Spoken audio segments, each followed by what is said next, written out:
So I have something for your groups that I've done and really enjoyed. Years ago, I played the antagonist for a friend who was GMing a group. We did this through email. I was not at the table ever.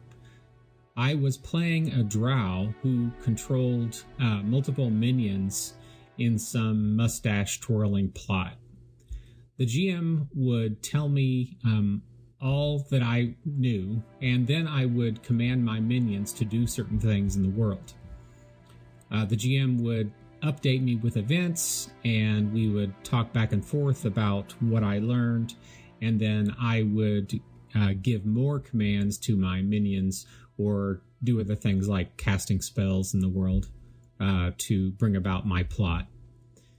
So instead of the GM controlling an NPC who was the nemesis for the PCs, he was arbitrating between me, playing the baddie, and the PCs, playing the good guys. This was really a blast for everyone involved, including the GM. The campaign experience for the PCs was very different because they knew this GM really well, and inevitably, a GM's players come to understand the kinds of things that they're likely to do, choices that they're likely to make, regardless of how clever or subtle the GMs think they're being. But when someone else is making the choices, everyone gets thrown off. The expectations are now really in the wind, and the players just loved this because they didn't downright think their GM was predictable, but there were certain kinds of choices the GM would make, certain habits that he was stuck in that he was probably wholly unaware of. And by having someone else come into the role of controlling the antagonist and all of the antagonist minions, this was really a breath of fresh air for them all. This was also a very different experience for the GM and very insightful for him because he held himself very much as being in the style of a referee, not helping the players or leading them to certain moments, what I refer to as the batting cage style of GMing.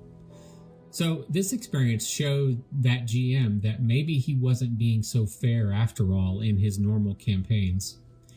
He said afterwards that although that was his intended style and that this was the expectation of the group, that this experience showed him unconsciously, I suppose, that he had been pulling punches or sometimes nudging the players in directions that would help.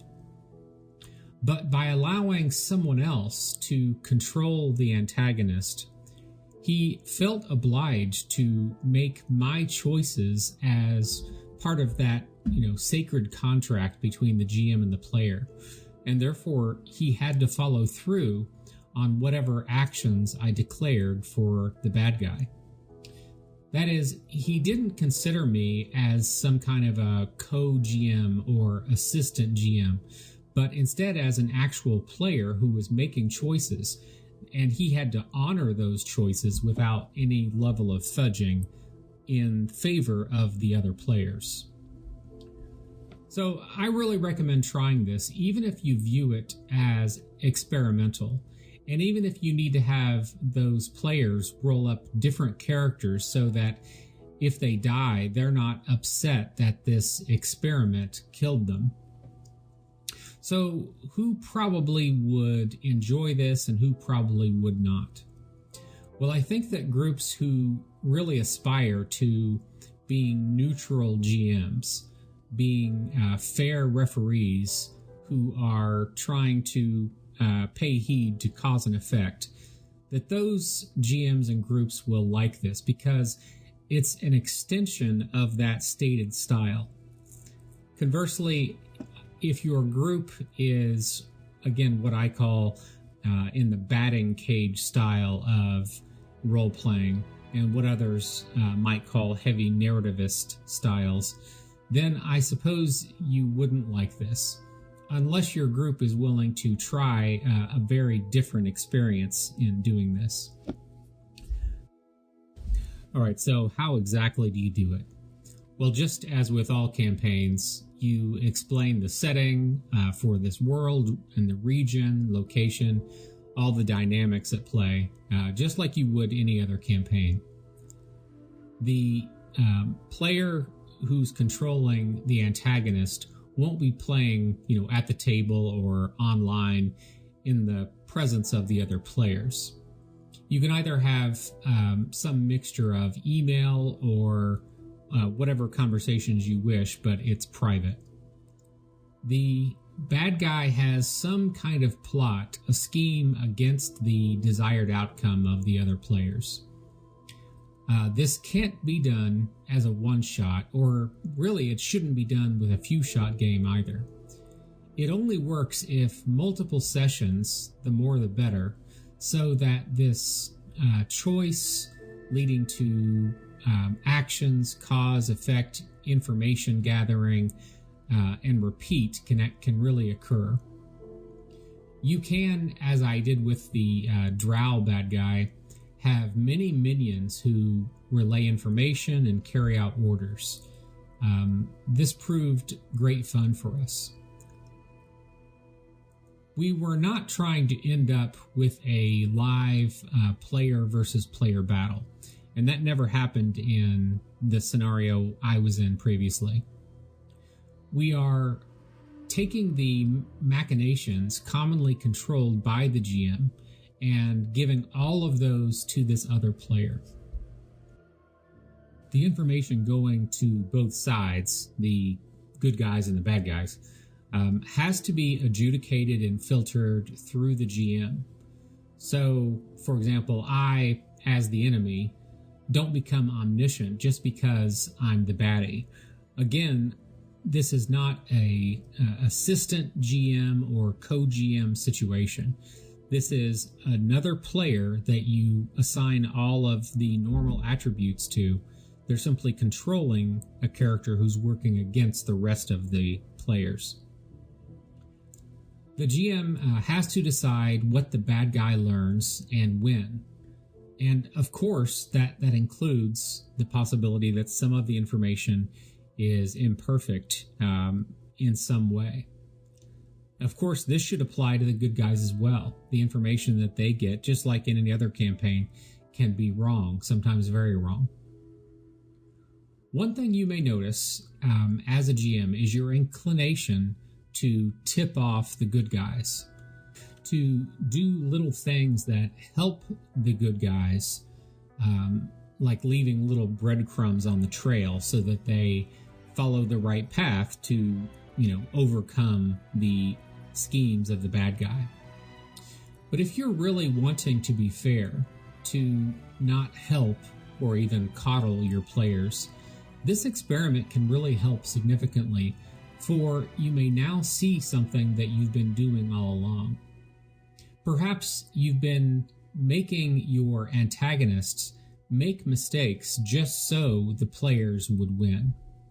Perhaps this tells you something about yourself as a GM and your GMing style that you were unaware of. The good guys and the bad guys don't necessarily have to be aware of each other's existence at any point, even at the end. In that drow scenario that I was in, the players never heard any information whatsoever about a drow in that land. They knew near the end that someone had been orchestrating specific events against them and their allies. But they never knew who I was or that a drow was in the region until we all discussed it after the fact. Within this, the good guys can really die at any time.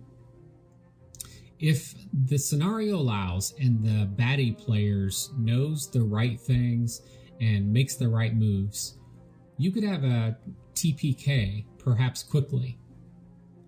Now, this possibility is even more pronounced than in normal campaigns for many, because many GMs, even if they're in denial about it, will find that they are helping the players along in little ways.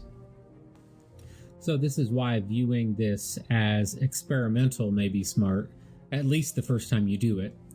And having the players make new characters may be a good idea to prevent any emotional conflicts. So how can this change your future games? Your players will likely feel a strong difference by doing this campaign.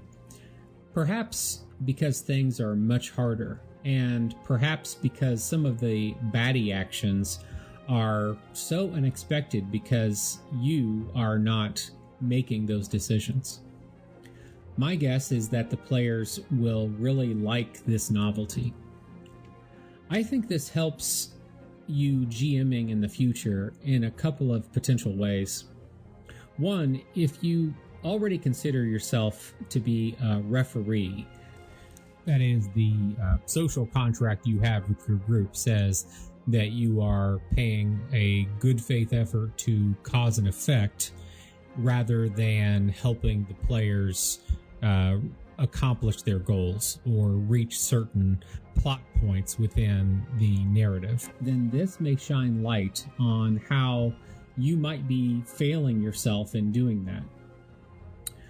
But also, if you are a batting cage or a narrativist GM and you try this will show you a very different style and the rewards that come from it. So find a gamer who's not part of the players group and give this a try. You present it as an experiment if you wish to your players, and decide on the need to make new characters. See how this goes. I really recommend it for the extreme fun it is for everyone, as well as what it reveals to you about your practice and your style.